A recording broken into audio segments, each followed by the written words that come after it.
Olá, queridos amigos, tudo bem com vocês? Faz muito tempo que eu não gravo nenhum vídeo aqui para o nosso canal no YouTube, mas eu decidi voltar às gravações para a honra e glória do nosso Deus.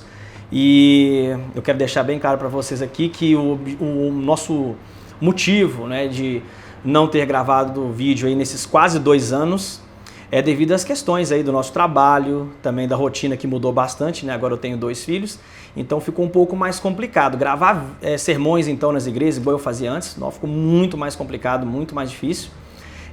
Quem me ajudava era minha esposa nas gravações, e agora nós temos 2 crianças, um de 3 anos e um de 1 ano, então fica muito mais difícil, muito mais complexo para a gente estar fazendo essas gravações.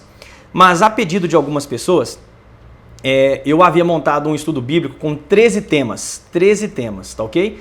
E a pedido de algumas pessoas, eu vou colocar esses vídeos aqui no YouTube, vou gravar cada tema, um por um, para você que quer estudar a Bíblia, para você que quer aprender a dar estudo bíblico, ou se você não consegue dar o estudo bíblico para um amigo seu que de repente está numa cidade muito longe, o que você pode fazer? Você pode pegar esses vídeos e enviar para essa pessoa também. E aí você tira as dúvidas com essa pessoa, e tal, etc. Então, esses vídeos vão ajudar bastante. Eu vou fazer uma série aqui com 13 temas. Isso mesmo, são 13 estudos bíblicos, tá? Que eu criei. Eu vou gravar esses 13 vídeos e vou colocar um por um aqui no YouTube para ajudar você, beleza? Então você pode estar aprendendo a dar estudo bíblico. Você pode enviar esses vídeos para outras pessoas que ainda não conhecem a palavra de Deus, tá? E você aí, de uma forma ou de outra, vai estar pregando e contribuindo para a pregação do Evangelho, beleza? Então, eu coloquei aqui, estou com o meu notebook aqui. Aqui eu tenho os 13 temas que nós vamos tratar, tá? Esse estudo bíblico foi feito para todas as pessoas de todas as idades, eu fiz uma mescla aí de alguns termos assim, que um adulto pode entender e que um adolescente pode entender. Esse estudo bíblico, só para vocês terem noção, eu fiz ele com alunos da escola de 6ª série, de 7ª série, alunos de 11 anos, 12 anos. Eles conseguiram, então, entender muito bem esse estudo. Fiz esse estudo também com idosos, de 65 anos, 67. Então, eu consegui montar um estudo com 13 temas e que abrange todas as idades, está de uma forma fácil de entender, de uma linguagem bem tranquila. E se você que já dá estudo bíblico tiver algum adendo para fazer, ou sei lá, algum acréscimo, você pode fazer, não tem problema nenhum. Se tem um texto aqui, de repente, que eu não citei, que você gosta de citar nesse tema, no tema que você estiver fazendo no dia com a pessoa, você pode fazer. Não precisa ficar engessado não, tá? Aqui eu vou trabalhar de uma forma bem bacana, vou colocar os slides para você aí, as imagens para você na tela, para você acompanhar os textos bíblicos, tá? Aqui, os principais textos bíblicos que eu vou mencionar aqui, beleza?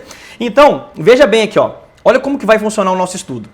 Se você tiver um amigo ateu e for dar o estudo bíblico para um ateu, ou um agnóstico, ou um cético, uma pessoa que não crê, assim, que tem dificuldade em crer na Bíblia, na palavra de Deus, ou pode ser até um deísta, aquelas pessoas que creem que Deus existe, mas que ele criou a humanidade, mas que ele está lá longe, não tem mais um relacionamento com a humanidade, Então, se você tiver contato com algum deísta, com algum agnóstico, com algum cético, com algum ateu, você pode começar dando o estudo bíblico pelo estudo que eu vou fazer aqui, Por que acreditar na Bíblia, tá ok? Esse aqui hoje que eu vou fazer não é esse estudo Por que acreditar na Bíblia. Por quê? Porque a maioria das pessoas elas já acreditam em Deus, Mas eu vou gravar esse também. Esse vai ser o estudo número 1. Por que acreditar na Bíblia? Mas eu não vou gravar ele aqui hoje. Eu vou gravar o estudo número 2, tá ok? Eu vou começar hoje pelo estudo número 2, que é como estudar a Bíblia, beleza? Eu vou estar gravando depois, no final da série, o estudo número 1, que é Por que acreditar na Bíblia. Por que eu estou deixando ele por último? Ele é um estudo um pouco mais complexo, já que você quer apresentar a palavra de Deus para uma pessoa que não crê na Bíblia, para um ateu, para um cético, um agnóstico, São pessoas que são geralmente estudadas, então você vai ter que ter aí um pouco mais de conhecimento, um pouco mais de preparo para estar dando esse estudo bíblico, beleza? Vou deixar ele por último, mas eu vou gravar ele. Ele deve ficar o maior de todos os estudos também, tá? Então eu vou deixar ele por último e hoje eu vou começar do estudo bíblico número 2, tá? Como estudar a Bíblia, beleza? Eu já vou colocar ele aqui, tá? E eu vou fazer a leitura de alguns textos. Aqui tem um texto da Ellen White, que eu vou projetar ali para você. Lê comigo aí. Primeiros Escritos, página 78. Nós vamos começar o estudo bíblico com esse texto aqui da Ellen White. Olha o que ela falou aqui, queridos. O texto diz assim, recomendo-vos, caro leitor, a palavra de Deus como regra de vossa fé e prática. Por essa palavra seremos julgados. Nela, Deus prometeu dar visões nos últimos dias, não para dar uma nova regra de fé, mas para conforto do seu povo e para corrigir os que se desviam da verdade bíblica. Assim tratou Deus com Pedro quando estava para enviá-lo a pregar aos gentios. Gente, a própria Ellen White, que é uma escritora cristã, e a Igreja Adventista Sétimo Dia acredita que Ellen White é uma autora inspirada por Deus, tá? Se você está acompanhando esse estudo aí e nunca ouviu falar de Ellen White, nós cremos que Ellen White, uma mulher lá nos Estados Unidos, ela foi inspirada por Deus, ela teve o dom profético, assim como os profetas da Bíblia. Assim como Daniel, Jeremias, Isaías, Paulo, Pedro, Tiago, João, Abacuque, Sofonias, ela também foi inspirada por Deus. Mas calma, fique tranquilo que nós vamos estudar sobre Ellen White lá no estudo bíblico. Se eu não me engano é o número 11, tá? Que nós vamos falar sobre os dons espirituais, beleza? É o 11 ou é o 12 que nós vamos estudar? Deixa eu dar uma olhadinha aqui de uma vez para você. É o estudo número 12, tá? Nós vamos estudar sobre a Ellen White. Então, por que eu estou falando hoje sobre... já comecei esse estudo já falando sobre esse texto da Ellen White? Porque tem algumas pessoas que acreditam que nós, Adventistas Sétimo Dia, nós cremos nas nossas crenças baseadas em Ellen White. Isso não tem nada a ver. A própria Ellen White está dizendo aqui que a Bíblia é a nossa regra de fé e prática. E por essa palavra nós seremos julgados. Então é pela palavra de Deus que nós vamos ser julgados, não é pelos escritos de Ellen White. Não é? Então fique tranquilo que nós vamos estudar mais sobre esse tema do dom profético, sobre os dons espirituais. Nós vamos falar um pouco mais sobre Ellen White lá no estudo bíblico número 12, beleza? Mas a própria Ellen White está recomendando aqui a Bíblia como a nossa regra de fé e prática. E nós vamos aqui apresentar vários estudos, tá? São 13 temas, igual eu mencionei para vocês, mas todos baseados unicamente na palavra de Deus, beleza? Bom, bora, sem mais delongas, deixa eu colocar um outro texto para você aqui, ó. Esse livro também vai aparecer para você aí na tela. O livro A Reforma Protestante, Uma Visão Adventista. Ele é do autor Glauber Araújo. Esse livro você encontra na CPB, na Casa Publicadora Brasileira, tá? E na página 7 diz assim, ó: ao se desvincular do catolicismo, Lutero formou uma nova igreja. Anos depois, Calvino formou a sua, Zwingli outra, e assim por diante. A cada década, novas denominações surgem, e de acordo com a Status of Global Christianity, em uma pesquisa feita em 2017, anunciou, presta bem atenção aqui no que você vai ouvir, anunciou que existem mais de 47 mil denominações cristãs catalogadas. Gente, presta atenção em mim aqui agora. Esse livro, que está falando sobre a Reforma Protestante, e eu acho que todos vocês que estão acompanhando aqui, ou a grande maioria das pessoas que vão assistir esse vídeo, né, já ouviu falar alguma vez na vida sobre a Reforma Protestante. Isso a gente estuda lá na 7ª série, quando a gente está estudando na matéria de História lá na escola. A Reforma Protestante foi um movimento que ocorreu lá na Europa, um movimento de reforma que esses homens, chamados de reformadores, eles queriam voltar para a Bíblia, no princípio da sola escritura. Sola escritura é uma frase em latim, né, que diz somente as escrituras. Por que eles estavam com esse pensamento de voltar às escrituras? Porque no período medieval, quando nós falamos de Idade Média, nós estamos falando do século V até o século XV, tá? No período medieval, do século V até o século XV, a Igreja Católica, ela dominou politicamente falando na Europa, não só religiosamente falando, mas politicamente falando também, e ela acreditava que somente a Igreja, somente os padres, os bispos, tinham poder de ler as Escrituras e interpretar as Escrituras. E nesse período da história, muitos dogmas católicos, muitas crenças, muitas doutrinas equivocadas, que não estão na Palavra de Deus, muitos dogmas, né?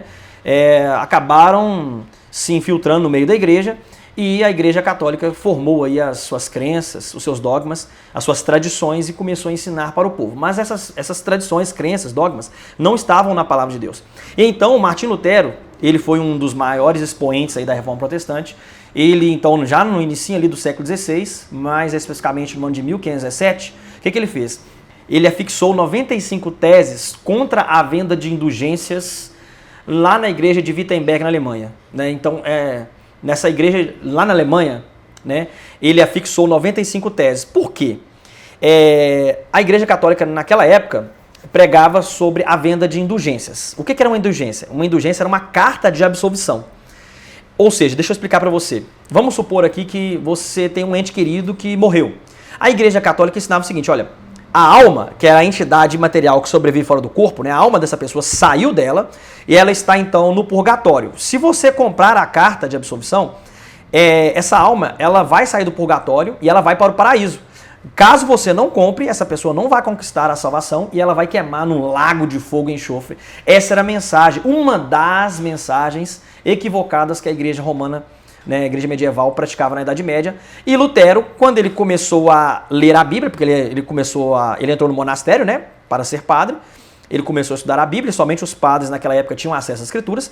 Ele se deparou, né, com alguns textos da Palavra de Deus e começou a estudar o livro de Romanos, o livro de Gálatas, e ele começou a pensar o seguinte: bom, peraí, gente, isso aí é salvação pelas obras, porque se eu tenho que pagar dinheiro para o meu ente querido ser salvo, a igreja está pregando salvação pelas obras. E em Efésios capítulo 2, verso 8 até o verso 10, lá diz o texto, né? Pela graça sois salvos mediante a fé, isso não vem de vós, é dom de Deus. Ou seja, Lutero descobriu nas Escrituras que a salvação é pela graça, é unicamente pela graça. E aí vem a igreja católica ensinando a venda de indulgências, que era contrária à palavra de Deus. E aí, então, ele escreveu 95 teses na porta do castelo da igreja de Wittenberg, na Alemanha, no ano de 1517, mais especificamente no dia 31 de outubro de 1517. Daí em diante, queridos, o cristianismo ele começou a se romper, houve uma divisão no cristianismo. Lutero, então, começou a ter seguidores, aqueles que seguiam os ensinos de Lutero. Ele traduziu a Bíblia para o idioma alemão e colocou a Bíblia na língua do povo. William Tyndale foi um outro reformador muito importante também, mas esse era da Inglaterra. Ele traduziu a Bíblia para o idioma inglês, ele colocou também a Bíblia na língua do povo, né? Aí depois apareceu João Calvino, que você conhece, com a doutrina calvinista. Depois apareceu Zwinglio e John Wesley, e aí por aí vai, tantos outros reformadores que surgiram depois de Lutero. Não é? E aí então o cristianismo virou uma bagunça. Ao invés dos seguidores de Lutero continuar no progresso do sola escritura, né, de analisar somente a Bíblia, a palavra de Deus, o que eles fizeram? Começaram a seguir Lutero. Aí os seguidores de João Calvino, ao invés de crescer no conhecimento da palavra de Deus, começaram a seguir João Calvino e assim por diante. Hoje, esse site aqui que eu li para vocês, esse Status of Global Christianity, fez uma pesquisa no ano de 2017 e eles chegaram à conclusão de que hoje, né, ou pelo menos no ano de 2017, nós tínhamos 47 mil denominações cristãs catalogadas. Gente, é muita igreja. Isso é as catalogadas, tá? Igrejas sérias, igrejas registradas, Maranata, Assembleia de Deus, Deus de Amor, Igreja Adventista, Igreja Universal, Mundial, Bola de Neve, tantas outras igrejas, né, que você estiver lembrando aí, Testemunho de Jeová, e por aí vai. Então, isso significa dizer que hoje, no ano de 2026, o ano que eu estou gravando esse vídeo aqui, provavelmente tem muito mais que isso. Mas por quê? Por que então começou a haver esse tanto de interpretações da palavra de Deus? Porque se nós temos mais de 47 mil igrejas, mas essas igrejas elas não creem nas mesmas coisas. Para você ver. Se você está andando na rua e se você avistar uma igreja católica, você vai ver, e se você entrar dentro dela, você vai ver que tem uma liturgia diferente, tem crenças diferentes. Se você sair dessa igreja e visitar uma igreja Maranata, por exemplo, você vai ver que é totalmente diferente. As crenças são diferentes. Se você sair da Maranata e ir para uma igreja quadrangular, numa outra esquina, você vai ver que as crenças também não batem, são diferentes. Aí você visita um Testemunho de Jeová, visita um Adventista, você vê que as ideias são diferentes. A igreja presbiteriana, cristã do Brasil, igrejas que ensinam coisas diferentes umas das outras. Mas por que isso aconteceu? Por que isso aconteceu? Né? Por que isso aconteceu? Nós começamos a ter esse tanto de interpretações. Eu quero explicar para vocês aqui agora, nesse estudo número 1, que é como, né, interpretar as Escrituras, como estudar a Bíblia, eu vou explicar para você os métodos corretos de estudar a Palavra de Deus. Essas pessoas, elas não seguem o método correto para a interpretação da Palavra de Deus. Por isso que nós temos esse tanto de igrejas, né, esse emaranhado de igrejas aí, cada uma igreja crendo numa forma diferente umas das outras, né? Eu vou explicar para você a metodologia, tá, correta para estudar a Bíblia, tá, o passo a passo, eu vou explicar para você nesse vídeo ainda de hoje. Mas por enquanto, eu quero ler com você aqui um textinho que eu fiz para você, tá? Vou colocar na tela aí agora, acompanhe comigo. Aqui eu criei esse texto para ajudar a gente aqui a entender algumas questões em relação à palavra de Deus, ok? Aqui, ó, veja bem. As Escrituras Sagradas, Antigo e Novo Testamento, compõem hoje algo que conhecemos como Bíblia. Só para se ter uma ideia, a palavra Bíblia vem do idioma grego biblos, que significa livro, e o seu plural, Bíblia, quer dizer livros ou biblioteca. A expressão Bíblia, para se referir às Escrituras Sagradas, foi usada pela primeira vez por um arcebispo de Constantinopla chamado João Crisóstomo. Ele viveu aí no quarto século, né, depois de Jesus. Ele foi o primeiro homem, então, a usar esse termo aí, Bíblia, para se referir às Escrituras Sagradas. Escrita por cerca de 40 autores de diferentes épocas e classes sociais em um período de aproximadamente 1.500 anos, a Bíblia possui ao todo 66 livros, sendo 39 no Antigo Testamento, 27 no Novo Testamento, né? E o Antigo Testamento foi escrito em quase sua totalidade no idioma hebraico e apenas alguns pequenos trechos em aramaico. Eu quero citar para vocês aqui alguns deles. Olha, Jeremias capítulo 10, verso 11, pequenos trechos aqui do livro de Daniel também, Daniel capítulo 2, né? Daniel capítulo 2, do versículo 4 até o 7, versículo 28 também, Esdras capítulo 4, verso 6 a 8, e também o capítulo 7, verso 12 até o verso 26. Já o Novo Testamento foi escrito no idioma grego. A Bíblia é um dos livros mais antigos do mundo e o mais impresso de todos os tempos. Nenhuma outra obra literária enfrentou mais ataques e perseguições durante a história que a Bíblia. Gente, só para se ter uma ideia, a Bíblia foi o livro mais atacado de todos os tempos. Alguns historiadores acreditam que mais de 300 decretos governamentais para destruir a Bíblia foram, então, sancionados. Gente, é muita coisa. Eu lembro de uma história lá do imperador Diocleciano, que é um dos imperadores que não gostavam dos cristãos.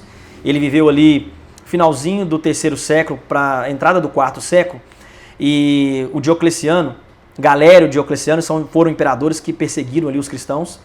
E ele deu um decreto em Roma para que as Bíblias os exemplares de Bíblia que fossem encontrados, fossem levados para as praças e queimadas publicamente. Você viu isso também lá na Revolução Francesa. Você que já estudou a história da Revolução Francesa, você já se deparou com essa questão dos revolucionários, né? Aqueles revolucionários franceses que queriam acabar com a religião na França. A França, só para você ter noção, foi o primeiro país aí, ou melhor, o único país do mundo, né, até então, a se declarar numa assembleia legislativa como um país ateu. Gente, isso aí é muito, sabe, é uma coisa grandiosa. Como que pode, né, uma coisa dessa acontecer? Mas isso aconteceu. Eles tentaram, então, acabar com o cristianismo na França, com esses decretos, em Roma também, na Antiguidade, enfim.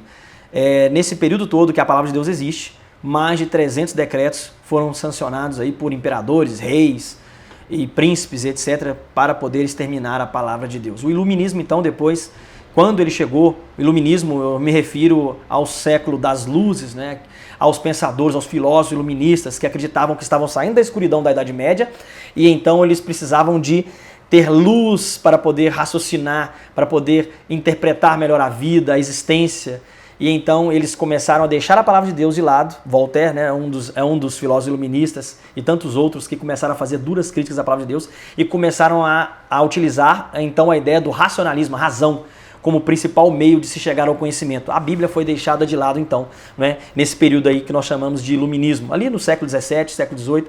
Fique tranquilo que nós vamos falar um pouco mais sobre isso, tá? Se você quer dar esse estudo bíblico para uma pessoa que está aqui para aprender a dar estudo, essas partes aqui que eu estou comentando, mais complexas, você não precisa de entrar nelas não, tá? Você pode ler o texto que eu li, né, falar sobre essas questões. A Bíblia foi escrita em 3 idiomas, isso você deve falar. Você que está querendo aprender a dar estudo bíblico, você que está aprendendo a Bíblia aqui pela primeira vez, é maravilhoso, né? Você já acompanhar todos esses ensinamentos, tá ok?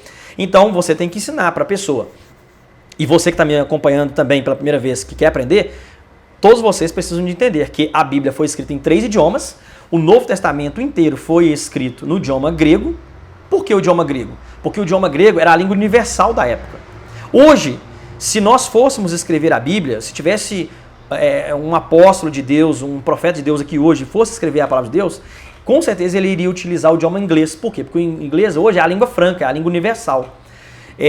Mas lá no passado, na época de Jesus, a língua franca, a língua universal, não era o inglês. A língua universal era o grego. Então, se você quer atingir um grande número de pessoas, você escreve no idioma grego, que era a língua universal naquele período. Por isso que os apóstolos foram aí divinamente iluminados, inspirados por Deus para poder escrever o Novo Testamento todo em grego. Já o idioma utilizado lá no Antigo Testamento é o idioma hebraico, tá? Eu falei para vocês que alguns pequenos trechos ali foram escritos em aramaico, mas praticamente, né, 0,1%, digamos assim, da Bíblia foi escrito no idioma aramaico. O idioma hebraico e o aramaico são 2 línguas primas, tá? A exemplo do português e do espanhol. São línguas parecidas, tá ok?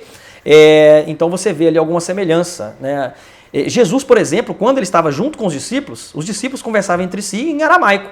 A língua aramaica era uma língua muito utilizada pelos judeus principalmente ali no primeiro século, depois que eles voltaram do cativeiro babilônico, essa língua era falada lá na Babilônia, então eles utilizavam, eles conversavam ali, os judeus conversavam entre si no idioma aramaico. Mas, quando ia-se na sinagoga para poder ler a lei, a Torá, eles liam no idioma hebraico, beleza? Então, os judeus, eles tinham essa noção aí dos dois idiomas, ok? Você tem que entender também que a Bíblia foi escrita num período de aproximadamente 1.500 anos, né? Desde que Moisés, os historiadores e teólogos acreditam que Moisés ele foi o primeiro autor, né? Então ele escreve ali, ele começa a escrever, muitos acreditam que o primeiro livro a ser escrito foi o livro de Jó, então acredita-se que Moisés é o autor do livro de Jó, tá? Então ele escreve ali por volta do ano de 1450 a.C., século XV, né? Antes de Cristo. Então Moisés escreve o livro de Jó quando ele estava lá no deserto de Midian, tá? E a escrita do livro de Jó ele foi proporcional, foi intencional, né, melhor dizendo, porque Moisés estava querendo dizer para os israelitas, olha, assim como Jó foi afligido, mas Deus restaurou sua sorte, Deus cuidou dele em todos os detalhes, assim Deus vai cuidar de vocês. Vocês estão hoje afligidos, mas vocês vão sair aí do Egito e nós vamos voltar para a terra de Canaã, onde Deus havia feito a promessa para o nosso pai Abraão, tá ok? Então o livro de Jó ele foi intencional, tá? A escrita do livro de Jó, beleza? Então o livro de Jó e o Pentateuco, os 5 primeiros livros da Bíblia, nós chamamos de Pentateuco. Penta, te lembra de 5, né? Penta, né? Pentateuco. Teucos, a palavra teucos significa prateleira. E acredita-se que, como você está vendo aqui atrás, aqui, ó, não tem as prateleiras ali? Acredita-se então que os livros eram colocados em prateleiras. Por isso Pentateucos. Aí essa palavra Pentateucos, no idioma português, Pentateuco significa os 5 primeiros livros escritos por Moisés, beleza? Então Moisés começa a escrever então aí por volta do ano de 1450. E o último livro da Bíblia a ser escrito, muito provavelmente, tá, foi o Evangelho de João, beleza? Por quê? Porque o apóstolo João, ele foi o último apóstolo, né, a morrer dos discípulos de Jesus, e ele no ano de 95 ele estava preso na ilha de Patmos, e ele recebeu então ali uma espécie de liberação, né, do imperador Nerva. O imperador Nerva então libera João do exílio, e ele volta para Éfeso, e ali então ele escreve o Evangelho de João e as 3 cartas. Não se sabe ali qual foi escrito primeiro, né? Se ele escreveu as 3 cartas, depois o Evangelho de João, ou se ele escreveu o Evangelho dele, depois as 3 cartas, enfim. Mas acredita-se que o Evangelho de João foi o último livro da Bíblia a ser escrito, por volta do ano de 95, 96 aí, depois de Cristo, beleza? Então, de 1450 até quase 100 anos depois, você vê aí que está quase aí 1550 anos. Vamos colocar aí cerca de 1550 anos, alguns falam 1600, né? Quase isso aí, 1550 anos aí que a Bíblia foi escrita. Então foi um período longo, né? Que demorou para ela poder chegar do jeito que nós estamos aqui hoje, ó. Novo e Velho Testamento, né? Esses 2 testamentos aqui com esses 66 livros demorou, né, a ser produzida. Ela demorou demais a ser produzida, né, nesse período. Então foi 40 autores, cerca de 40 autores. Então Deus usou diversas pessoas, lembrando que o único gentil, ou seja, quando eu me refiro a gentil, eu estou falando de um não judeu. O único gentil que escreveu a Bíblia foi Lucas. Os demais, tem um capítulo ali, né, do livro de Daniel que foi escrito acredita-se, né, que foi escrito por Nabucodonosor, né, que é o capítulo 4, onde ele conta a história da conversão dele, mas acredita-se então que Lucas é o único gentil ali. Todos os demais autores bíblicos são judeus, são israelitas, são hebreus, tá ok? Essas são as 3 nomenclaturas para se referir ao povo de Deus. Eles passaram a ser chamados de hebreus, e alguns acreditam que é porque eles eram descendentes de Éber, né? Porque Abraão era descendente de Éber. Éber, então, é um patriarca que veio antes de Abraão. Então, Éber, tá? Por isso, hebreus, né? Provavelmente é por esse motivo. E aí depois eles passaram a ser chamados de israelitas, em referência a Israel. Israel é o nome de Jacó. Então nós temos Abraão, Isaac e Jacó, que são os 3 principais patriarcas. Jacó ele tem seu nome trocado em Gênesis capítulo 32. Né? A palavra Yaakov no hebraico ela significa enganador, né? Então ele passa a se chamar Israel. Deus troca o nome dele, né? Israel. São 3 palavras hebraicas aí que quando juntam significa um homem que lutou com Deus e venceu, tá ok? Então Deus troca o nome de Jacó para Israel, e aí então Israel tem 12 filhos, esses 12 filhos formam as 12 tribos, os israelitas. Então, no primeiro momento eles são chamados de hebreus, depois eles passam a ser reconhecidos como israelitas, e por último eles são chamados judeus, e então são chamados até hoje, né? Essa referência judeu é em referência à tribo de Judá, tá ok? A tribo de Judá nós temos um período da história do povo de Israel que as tribos se dividem. 10 ficam ao norte, 2 ficam ao sul. As 10 tribos do norte foram invadidas no ano 722 a.C. pelo Império Assírio. Então os assírios derrotam as 10 tribos do norte. E as 2 tribos do sul foram invadidas pelo Império Babilônico, né? Lá no ano de 586. Então Nabucodonosor leva os judeus, os israelitas, né, que sobrou da parte do sul, leva para a Babilônia, tá ok? E lá eles ficam 70 anos e eles voltam, eles regressam do seu cativeiro para Jerusalém, para reconstruir a cidade, né, de Jerusalém. Depois nós vamos falar um pouco mais sobre isso. Gente, aqui eu estou dando só uma pincelada, tá? Mas ao longo dos nossos estudos nós vamos falar mais sobre a história do povo judeu, sobre Israel, tá ok? E aí, essas 2 tribos que ficou no sul, que o povo dividiu, lembra que eu falei com vocês? 10 ficaram ao norte e 2 ao sul. O Império Assírio destrói então as 10 tribos do norte. As 2 do sul foi Judá e Benjamim.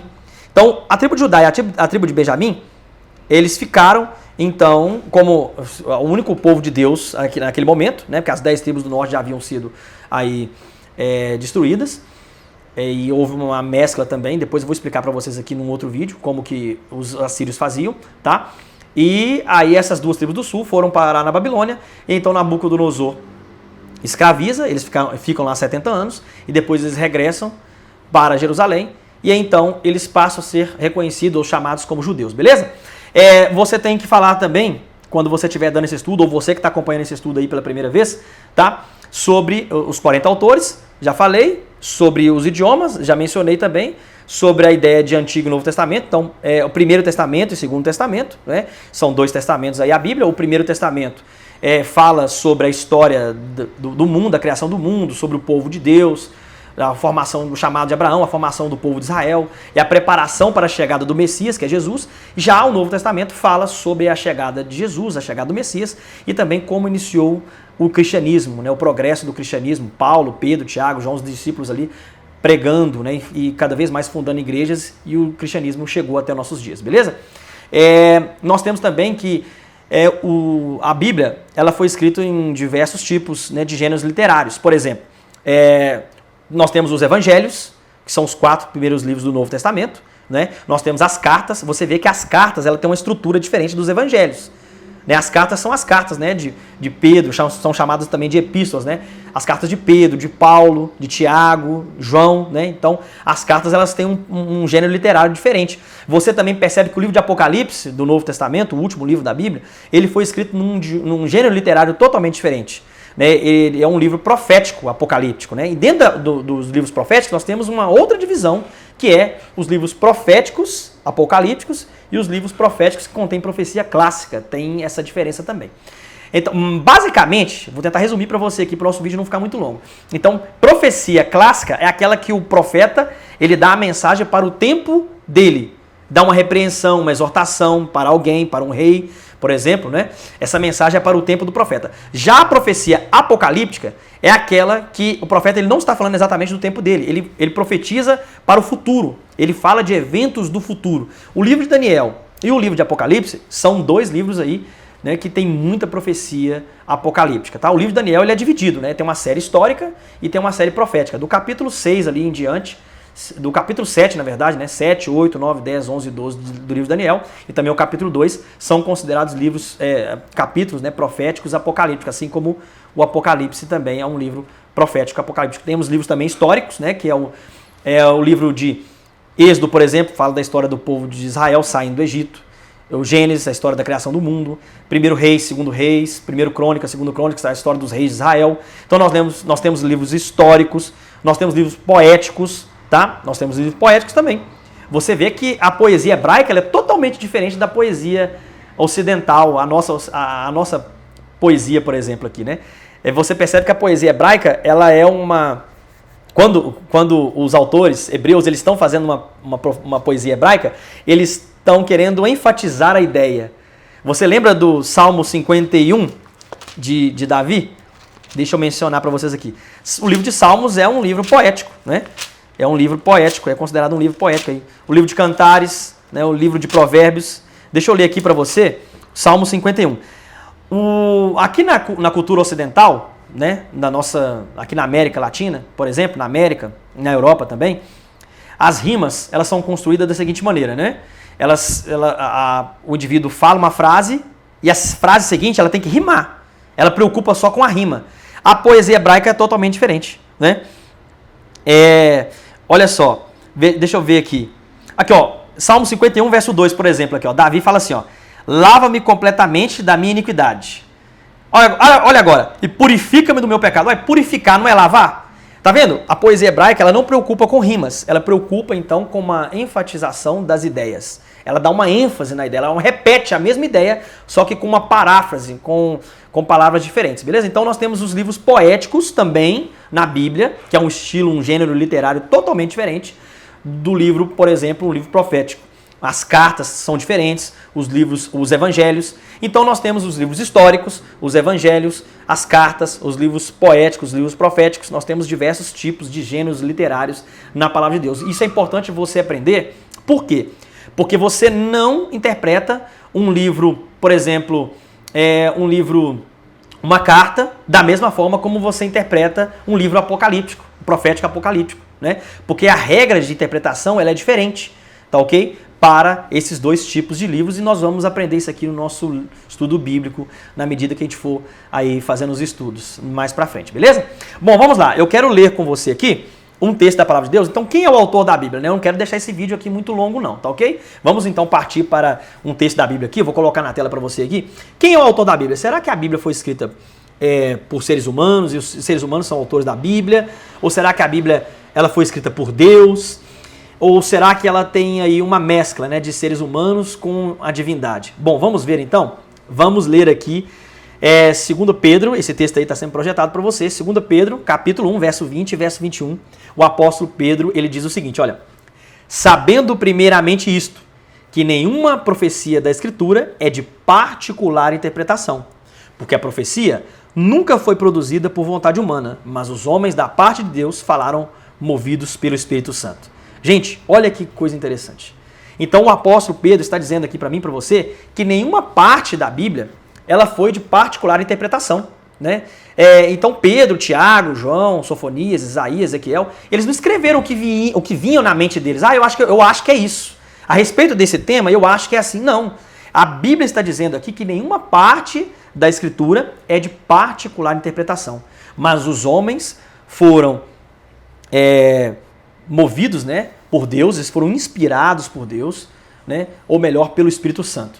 Tá? Depois nós vamos estudar aqui, no estudo número 4, sobre a Trindade, tá? Deus são 3 pessoas, nós chamamos Deus de Trindade, tá ok? Então, uma dessas pessoas da Trindade, que no caso é o Espírito Santo, nós cremos, de acordo com a Bíblia, de acordo com os textos que eu estou lendo para você aqui, que o Espírito Santo é o autor da palavra de Deus, juntamente com os profetas e apóstolos, tá ok? Então, como que funciona? A Bíblia, ela é um livro que é divino e também humano. Ela tem as duas questões, elas têm as duas naturezas, né? Porque é o ser humano que escreve, Deus inspira as ideias, e o ser humano escreve, tá ok? Mas essas ideias vêm de Deus. Mas o autor, ele tem ali a sua liberdade para escrever da forma como ele entende ali, que ele consegue expressar, tá ok? Mas, lembrando que as ideias vêm de Deus, tá? O conteúdo vem de Deus, tá ok? Mas a forma como escreve o conteúdo, aí sim, os seres humanos, eles optaram por escrever da forma como eles escreveram, tá ok? A Bíblia não foi ditada, é importante você entender isso. Deus não ditou a Bíblia, né? Ipsis literis, né? Não foi ali palavra por palavra sendo ditada, não. Deus, ele inspirava a ideia, ele mostrava a visão, ele dava uma ideia, e aí o profeta entendia aquilo e escrevia, beleza? Foi assim que funcionou, tá ok? Deixa eu ler um outro texto para você. Na verdade, vamos aqui, ó. Eu coloquei um textozinho aqui. Antes de ler o próximo texto, eu coloquei um textozinho aqui bacana, vai aparecer na sua tela aí ó, também. Aqui, ó, eu coloquei um texto bacana para você que está aprendendo agora pela primeira vez, ou para você que quer aprender a dar o estudo bíblico também, tá? Para ambos os grupos de pessoas, esse texto aqui fica bacana. Para cada resposta, para cada pergunta, tem a resposta, né, de acordo com a Bíblia, e nós criamos aqui um textinho bacana para vocês, para ajudar a compreensão. Ó. Ninguém nega que as páginas da Bíblia Sagrada tenham sido escritas por homens. Contudo, como o apóstolo Pedro disse, foram homens que falaram da parte de Deus, tá vendo aqui? Movidos pelo Espírito Santo. Podemos resumir a Bíblia na seguinte frase: a Bíblia é a perfeita vontade divina no imperfeito sotaque humano. Deus transmitiu sua palavra por meio de seus servos que se dispuseram a fazer sua vontade. A Bíblia, então, no caso, é a voz de Deus expressa em linguagem humana, tá ok? Então, ou seja, a Bíblia ela tem as duas naturezas, né? Ela é um livro divino humano, porque Deus inspira, Deus mostra a visão, Deus dá as ideias, tá ok? E aí então, os apóstolos, os profetas escreveram essa mensagem que veio de Deus, beleza? Fechou? Então vamos lá. Uma coisa importante aqui, para a gente seguir adiante, eu preciso aqui estabelecer uma metodologia para você, que agora a gente acabou de ler, né? Qual que é o tema que nós estamos estudando hoje? Todo mundo lembra? Como estudar a Bíblia.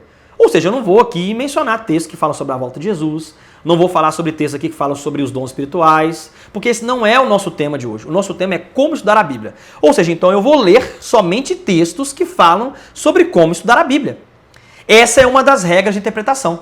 Você vai delimitar um tema, você vai escolher um tema, tá ok? Porque, veja bem aqui, ó, no livro de Gênesis, deixa eu abrir para você aqui, ó. Por exemplo aqui, ó, livro de Gênesis, tá aqui, ó, livro de Gênesis capítulo 1. Nesse capítulo aqui, não está falando sobre a volta de Jesus. Se você for na página 3, ou na vinda de Jesus, né, da forma como você quiser entender aí. Na página 1, no capítulo 1 não está falando. Mas no capítulo 3 já fala sobre a vinda do Messias, a vinda de Jesus, a primeira vinda de Jesus aqui na Terra. Então se eu quero estudar sobre o tema, né, a vinda do Messias, a primeira vinda de Jesus aqui na Terra, o que eu tenho que fazer? Eu tenho que pegar todos os textos, né, que falam sobre esse assunto e aí reunir eles e formar a minha crença, beleza? Eu não formo uma crença com um só texto, não. Eu tenho que pegar todos os textos que falam daquele mesmo tema, na palavra de Deus, buscar todos. E aí, então, eu chego à conclusão. Daqui a pouco a gente vai falar um pouco mais sobre isso, beleza? Mas, por enquanto, você fica aí com essa informação, tá ok? Eu preciso, então, delimitar o tema. Primeira coisa que eu tenho que fazer, escolher o tema. O tema que eu vou falar é sobre como estudar a Bíblia. Beleza, nós já fizemos isso aqui. Eu acabei de ler um texto para você que Pedro está dizendo que a Bíblia ela foi inspirada pelo Espírito Santo, mas que homens escreveram, tá ok? Esse é o nosso tema. Beleza? Então os próximos textos que eu vou ler aqui, todos têm que estar na mesma sintonia. Tem que ser textos que estão falando de como estudar a Bíblia, como interpretar a Bíblia, como interpretar as Escrituras, tá ok? Eu não vou pegar aqui textos falando sobre a volta de Jesus, falando sobre o juízo, porque esse não é o nosso tema de hoje. Então a primeira coisa que você vai fazer, delimitar o tema, escolher o tema, tá ok? Assim que você delimitar o tema, você tem que entender o seguinte, você precisa de estabelecer regras de hermenêutica. Hermenêutica é a ciência da interpretação. Regras corretas, né, de hermenêutica. Então, ou seja, você estabelece o tema, tá? Você pega ali, analisa então a perícope, você tem que analisar também a perícope. O que é perícope? Perícope é um bloco, né, que trata do mesmo assunto, onde o texto está tratando do mesmo assunto. Isso nós chamamos de perícope, tá ok? Deixa eu dar um exemplo para vocês de perícope aqui. No livro de Lucas, vou dar um exemplo aqui. A Bíblia está toda cifrada, né, por capítulos e versículos. Tá, ok? E aí você tem que estudar, então, as perícopes, tá ok? Perícopes é um bloco de texto que fala sobre o mesmo assunto. Você percebe que quando você está lendo a Bíblia, aí está falando de um assunto, por exemplo, aí você está lendo um livro de Lucas aqui. Aí Jesus está no meio de uma casa, né, pregando para as pessoas, aí ele cura ali um cego e tal. Aí daí a pouco troca de assunto. Quando trocar de assunto, quer dizer que trocou de perícope, tá ok? Trocou de assunto, trocou de perícope, beleza? Ok? Aí o texto começa a falar de outra coisa. Então é importante você analisar a perícope. Aqui em Lucas capítulo 11, eu já expliquei, mas eu vou ler aqui com vocês aqui, ó. Lucas capítulo 11, aqui nós temos aqui, ó, Lucas capítulo 11, acho que vai aparecer invertido para vocês aí, né, por causa da câmera aqui. Mas Lucas capítulo 15, né? Do versículo 8, olha só, prestem atenção. Lucas capítulo 15, do versículo 3, melhor dizendo, né, aqui, ó. Do versículo 3, você começa a ver que, aqui tem uns títulos, ó, Jesus começa a falar várias parábolas. A parábola da ovelha perdida, a parábola da dracma perdida, a parábola do filho pródigo, né? Aí você vai lá para o capítulo 16 de Lucas, está falando da parábola do administrador infiel, né? E depois tem a parábola do rico e Lázaro, né? E aqui nós temos também... essa foi a última parábola, né, do rico e Lázaro aqui. Então, isso aqui é uma perícope. Ou seja, Jesus está tratando de uma mesma ideia. São parábolas contando histórias fictícias. A palavra parábola vem do grego parabolé, que significa isso, né, uma história que tenta contar uma história fictícia, que tenta ilustrar uma lição moral. Então, é isso, né, que Jesus está tentando fazer aqui. E aí você vai, então, estudar dentro dessa perícope aqui. Tá ok? Então você não pode pegar esse texto aqui como literal, porque são histórias fictícias que Jesus está tentando trazer uma lição moral ali por detrás delas.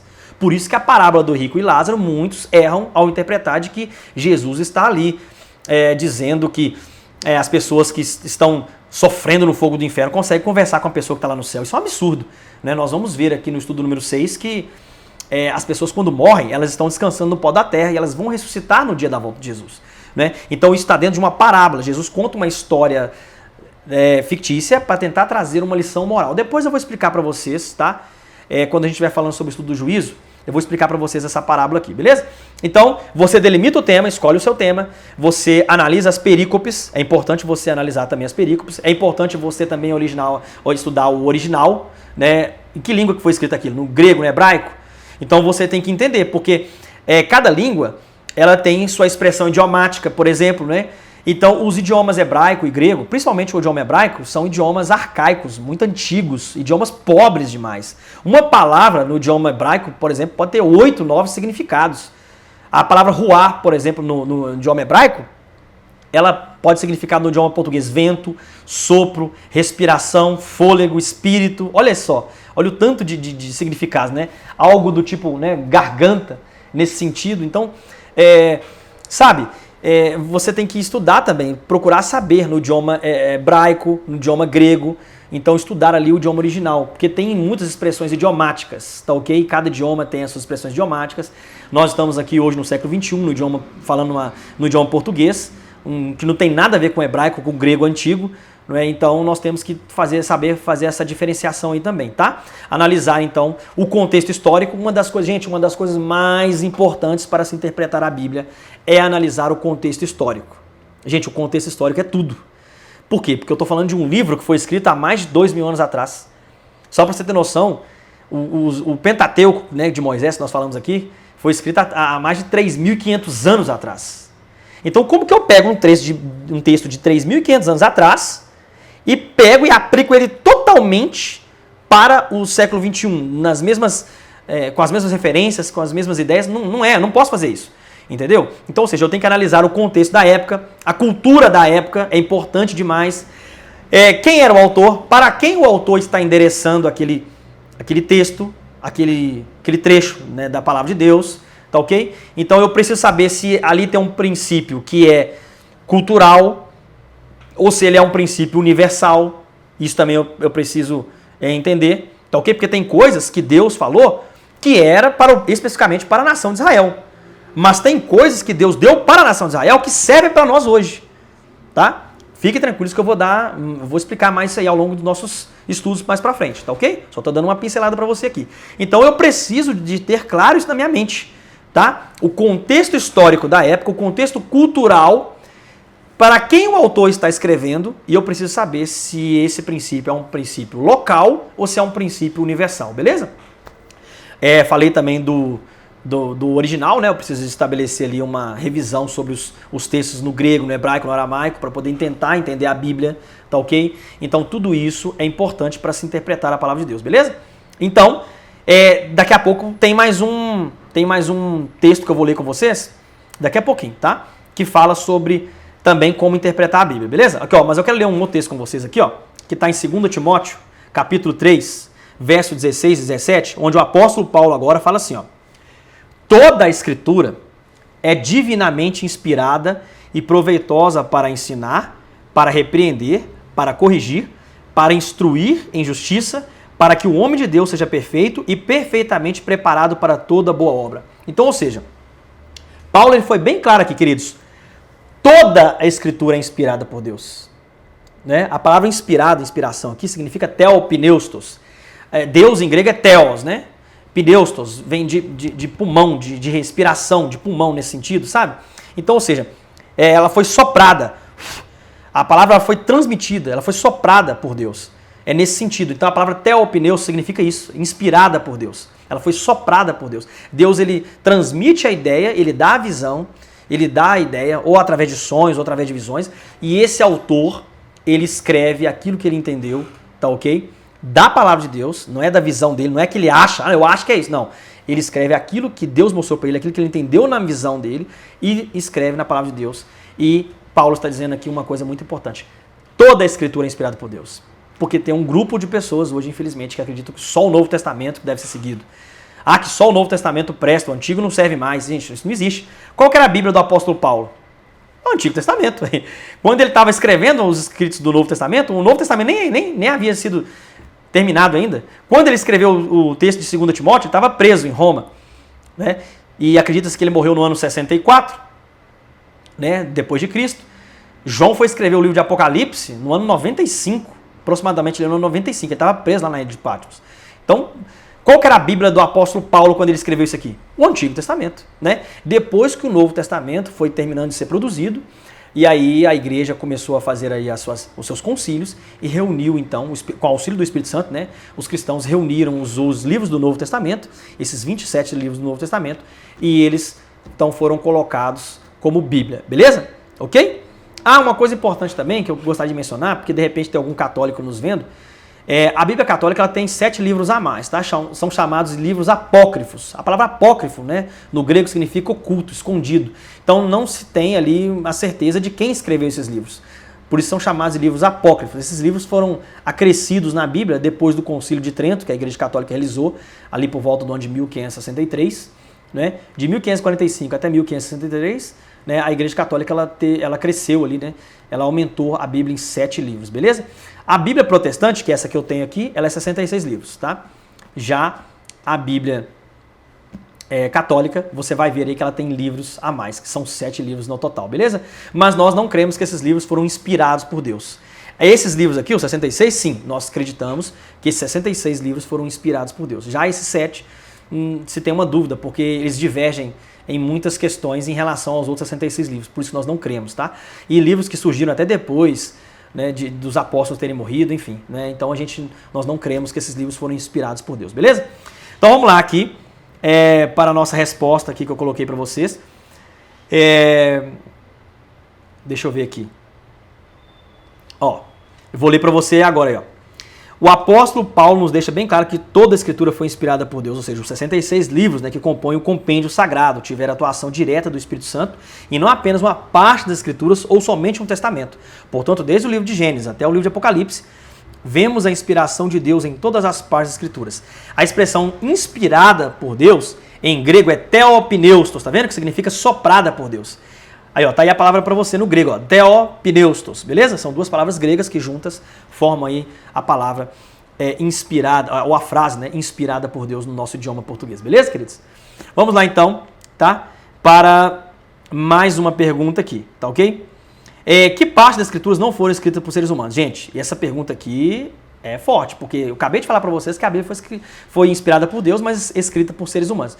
Será que tem uma parte da Bíblia que não foi escrita por seres humanos? Vamos acompanhar então? Acompanhe comigo aí. O texto vai aparecer para você na tela. Êxodo 31, verso 18, tá? O texto diz assim: E deu a Moisés, quando acabou de falar com ele no Monte Sinai, as 2 tábuas do testemunho, tábuas de pedra escritas pelo dedo de Deus. Gente, presta atenção aqui agora.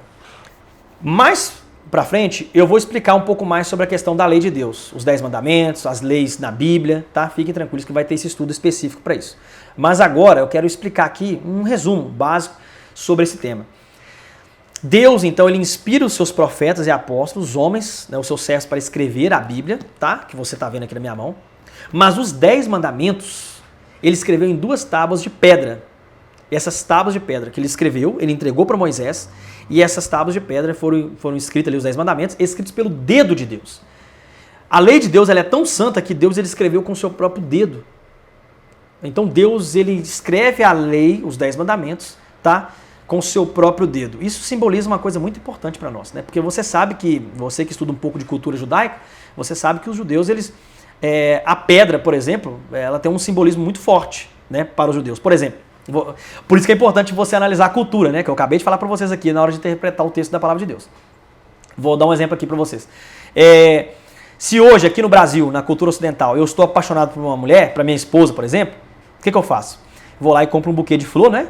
E levo para ela, não é isso? Ou se eu quero representar o meu afeto, o meu amor por um ente querido, né? Que acabou de me deixar com a morte, o que eu faço? Eu levo flores ali no seu túmulo, né? No seu sepulcro. O judeu não. O judeu, se ele quer expressar ali, então, uma gratidão, um afeto pelo seu ente querido que morre, ele leva pedras no túmulo.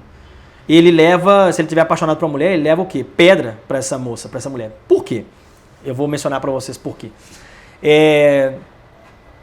Para o judeu, a pedra, ela significa eternidade. Ela não murcha, né? E a flor, ela já murcha. As flores murcham rapidamente, então significa dizer que aquele amor, ele não é duradouro, ele não é eterno. Tá vendo? Olha só que interessante. Então, isso é uma das questões que nós precisamos de entender. Deus, ele escreve aqui em pedra, né? Tem um simbolismo por detrás disso, né? É claro que o objetivo de Deus nunca era escrever em pedras, né? O próprio Jeremias diz lá na palavra de Deus, né? Lá em Jeremias capítulo 31, né? Que o objetivo de Deus é escrever a lei dele dentro do nosso coração. Mas, para que o povo não esquecesse das palavras dele, ele escreveu em pedra, né? E a pedra tem um simbolismo muito importante para os judeus, beleza? Eu estudei sobre essa questão, eu estou fazendo uma pós-graduação, na verdade eu estou quase concluindo já, uma pós-graduação em História, Arqueologia, História e Interpretação da Bíblia pela Faculdade Unasp, né? Então lá a gente aprendeu com o Dr. Rodrigo Silva sobre essa questão aí da pedra que eu acabei de mencionar com você aqui, tá bom? Outra coisa aqui que eu queria mencionar para vocês, tudo que nós estamos estudando aqui, queridos, tem base, tá? Aqui está o novo comentário bíblico, Andrews, tá ok? Ele tá mais atualizado que aquele outro comentário bíblico adventista, tá ok? Eu tô aqui com uma das minhas séries, eu tenho todas, tá? São 4 volumes, esse aqui é o volume 1, tá ok? De Gênesis a Esther, então é um comentário bíblico de Gênesis a Esther. Gente, vocês têm que adquirir esse material, é muito bom mesmo, sabe? Muito bom, vai enriquecer demais o seu conhecimento. Você que quer aprender a dar um estudo bíblico, quer aprender mais a palavra de Deus, quer pregar, né, com mais autoridade, compre esse material. Ele está atualizado, tá? Foi escrito aí por volta de 2008, 2010. Foi finalizada essa obra, né, mais ou menos aí nessa época, então já é do século XXI. Aquele outro comentário bíblico adventista lá, ele é da década de 50, 1950, então ele está um pouco mais atrasado, né? Então você sabe que o conhecimento ele vai expandindo cada vez mais, então coisas que estão aqui não estavam lá. Então é importante você adquirir esse material, beleza? Gente, então um outro princípio aqui importante que eu quero falar para vocês, uma das maneiras, né, corretas de estudar a palavra de Deus, um item importante que eu vou ler aqui agora para vocês, é aquele que eu mencionei lá, agora eu vou dar um pouco mais de detalhe aqui, que é você reunir todos os textos que falam sobre aquele tema. Já que você já delimitou o tema, escolheu o tema, pega todos os textos que falam sobre aquele tema.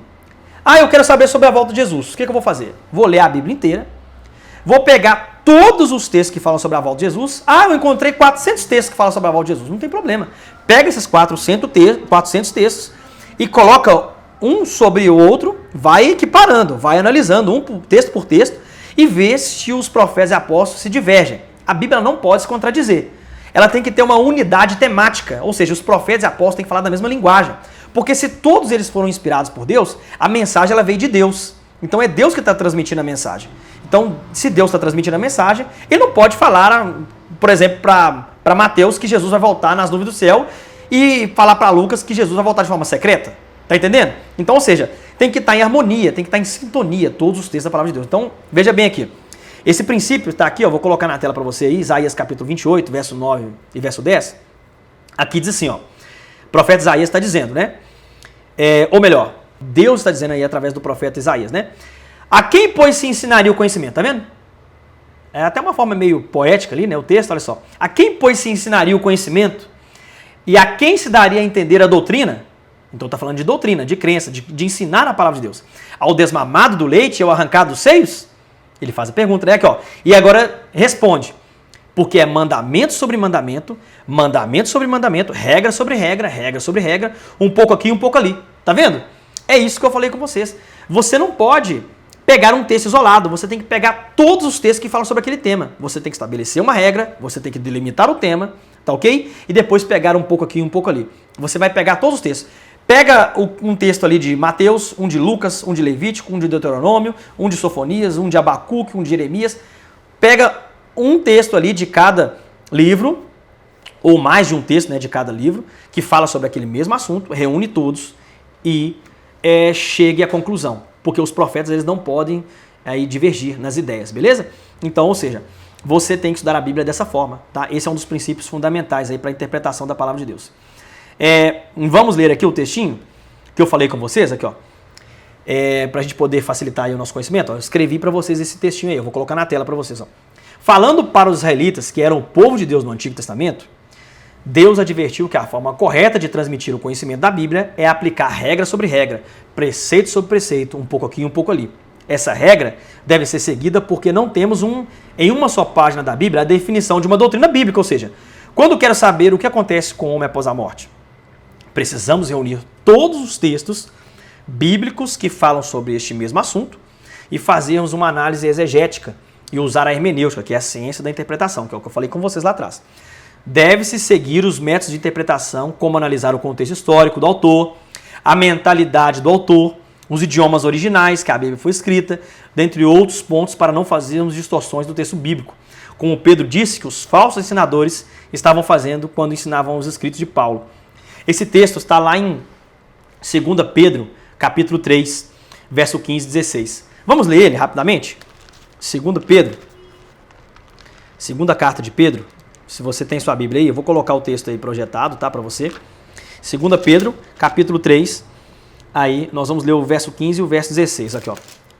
Pedro escreveu da seguinte maneira: E tende por salvação a longanimidade de nosso Senhor, como igualmente o nosso amado irmão Paulo vos escreveu, segundo a sabedoria que lhe foi dada, ao falar acerca desses assuntos, como de fato costuma fazer em todas as suas cartas ou epístolas, né, nos quais há certas coisas difíceis de entender, que os ignorantes e instáveis deturpam, como também deturpam as demais escrituras para a sua própria destruição. Tá vendo? Então, já nos tempos dos apóstolos, pessoas, falsos ensinadores, deturpavam a Bíblia. Já ensinavam coisas que não estavam na palavra de Deus. Então, era por isso que o apóstolo Paulo, Pedro, Tiago, eles escreviam as cartas para corrigir os problemas que essas igrejas estavam enfrentando. Por exemplo, a igreja de Tessalônica, Paulo corrigiu um defeito grave ali. Eles acreditavam que Jesus ia voltar nos dias deles. Por isso que Paulo escreve toda aquela carta, a segunda carta aos Tessalonicenses, falando sobre a volta de Jesus e tal. Ele estava querendo corrigir aquele ensinamento falso ali. Já na igreja de Corinto, Paulo escreve a respeito dos dons, porque a igreja de Corinto ele estava interpretando errado ali a questão dos dons espirituais, principalmente o dom de línguas. Então Paulo ele chega ali para fazer uma correção, não só essa, mas outras correções e principalmente o dom de línguas, que foi visto ali, né, na igreja de Corinto. Já para os cristãos lá na região da Galácia, ele escreve a carta aos Gálatas. Paulo, então, admoesta eles a não interpretar errado, a ideia da salvação pela graça, porque eles estavam acreditando, né, que a lei tinha um aspecto fundamental na salvação do indivíduo. Para o indivíduo alcançar a salvação, era necessário cumprir a lei. Então, Paulo escreve, né, que essa ideia é errada. Você guarda a lei porque você foi salvo. Você não guarda a lei para ser salvo. Tem diferença. Então, Paulo escreve a carta aos Gálatas para poder corrigir esse problema aí, tá ok? Então, já no tempo dos apóstolos, profetas, você já via muitos erros, muitos ensinamentos equivocados, tá ok? Eu queria ler um texto com você. Na verdade, eu vou ler 3 textos aqui, bem rapidamente, que me veio aqui à memória. É Números 12, verso 6, tá? Eu vou ler esse texto num estudo lá na frente, mas eu já vou ler aqui hoje, porque em Números 12, verso 6, Deus diz assim, através de Moisés, né? Moisés está ali relatando o texto. Números 12, verso 6. Ó. Então disse, ouve agora as minhas palavras. Se entre vós há profeta, eu, o Senhor, em visão a ele me faço conhecer ou falo com ele em sonhos. Tá vendo? Então Deus, ele fala com o profeta através de sonhos e visões. Deus transmite a ideia para o profeta, aquela visão, aquela ideia, e o profeta vai, escreve, relata. Tá ok? Beleza? Então esse texto é importante também. E falando sobre esse tema aí de Isaías 28, verso 10, né? Para você pegar um pouco aqui, um pouco ali, nós podemos usar também, se você estiver dando estudo bíblico para uma pessoa, você pode usar esse texto aqui de Lucas. 2 textos, na verdade, né? Vai para o Evangelho de Lucas aí, capítulo 24, tá ok? E se você está aprendendo a Bíblia pela primeira vez, você também já vai aprender isso aqui conosco. Ó. Lucas 24, verso 27. Vamos ver como é que Jesus interpretava a Bíblia? Se o jeito que eu estou fazendo aqui, falando para você aqui, e que Isaías falou, é certo? Vamos ver aqui. Lucas 24, verso 27, Jesus disse assim, ó, Jesus, você sabe, né? Ele apareceu para os discípulos ali no caminho de Emaús, e ele então começou a estudar a Bíblia com eles da seguinte maneira, ó. E começando por Moisés, discorrendo por todos os profetas, expunha-lhes o que a seu respeito constava em todas as escrituras. Está vendo aqui?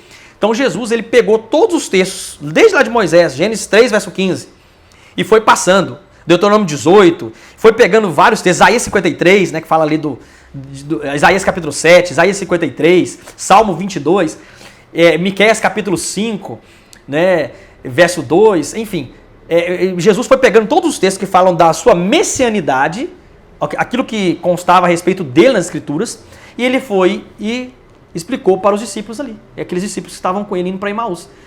Então é assim que a gente interpreta a Bíblia. Você pega um texto ali, vai lá e outro texto lá, outro aqui, outro ali, sobre aquele mesmo assunto. Jesus então pegou todos os textos que falavam dele, da vinda dele, no Antigo Testamento, e começou a ler um por um ali na frente dos discípulos e começou a ensinar para eles, beleza?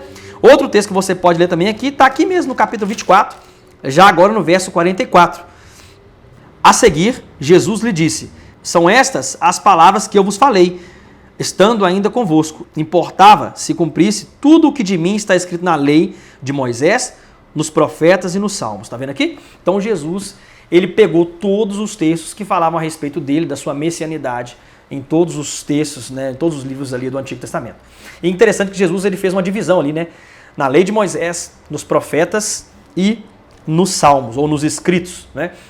Os judeus, eles fazem essa divisão. Essa divisão era feita desde lá da época de Jesus e permanece até os nossos dias, né? É o Antigo Testamento, eles dividem o Antigo Testamento, você viu ali, em 3 partes, né? Dividia-se em 2 partes, lei e profetas, mas o mais comum que o judeu dividia era lei, no caso o Pentateuco, a Torá, Moisés, no caso que é a Torá, a lei, né? E também os escritos dos profetas e os escritos, né, dos salmos e demais escritos ali. Então era uma divisão em 3 partes, né? Os judeus chamam isso de Taná, tá ok? O Antigo Testamento é dividido em 3 partes, né? Taná. Taná é um acróstico, né, com as iniciais de Torá, que é os 5 primeiros livros da Bíblia, tá ok? Torá, que é a lei em hebraico. Neviim, vem da palavra Navi, em hebraico, que significa profeta, né? Então, Neviim, que significa, então, os profetas, os livros dos proféticos, e também Ketuvim. Ketuvim ali significa os demais escritos, Salmos, Provérbios, Eclesiastes, os livros, né, poéticos, ali que tem os demais escritos, né, que continham aí no Antigo Testamento, beleza? Então, os judeus faziam essa divisão na época de Jesus e fazem até hoje. Então, eles montaram um acróstico, né? Então, eles chamam a Bíblia de Taná.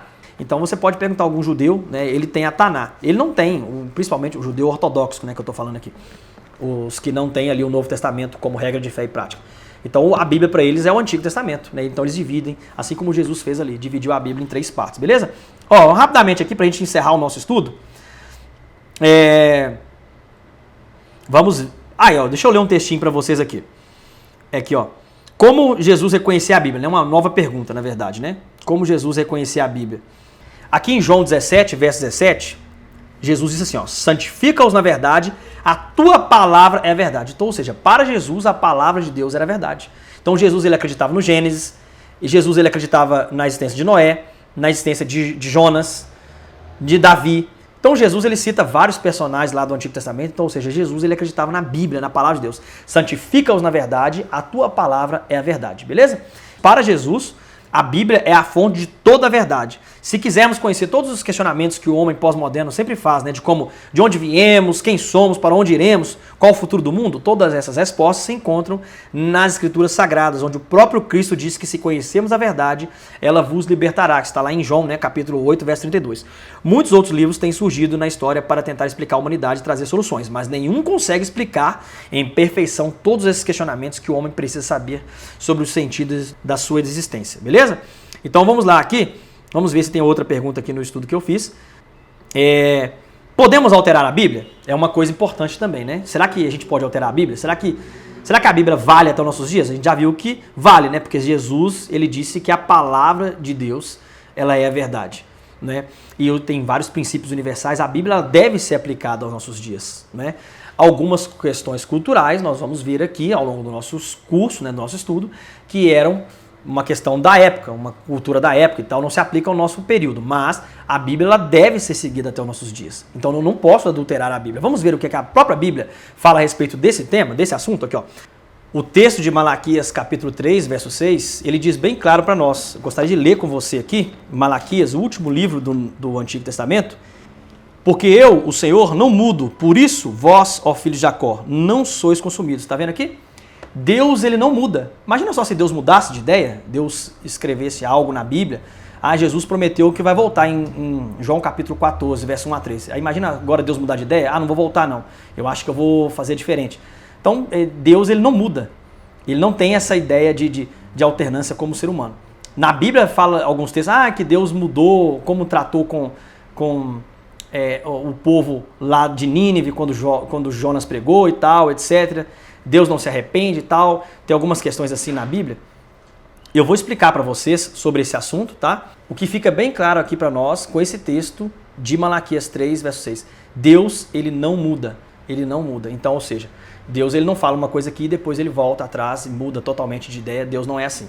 E o próximo texto que eu gostaria de ler com você é Apocalipse 22, verso 18 e 19. Né? O texto bem forte aqui de Apocalipse, para a gente encerrar o nosso estudo, então. Apocalipse 22, 18 e 19 diz assim: Eu, a todo aquele que ouve as palavras da profecia deste livro, testifico. Se alguém lhes fizer qualquer acréscimo, Deus lhe acrescentará os flagelos escritos nesse livro. E se alguém tirar qualquer coisa da palavra do livro dessa profecia, Deus tirará a sua parte da árvore da vida, da cidade santa, das coisas que se acham escritas nesse livro.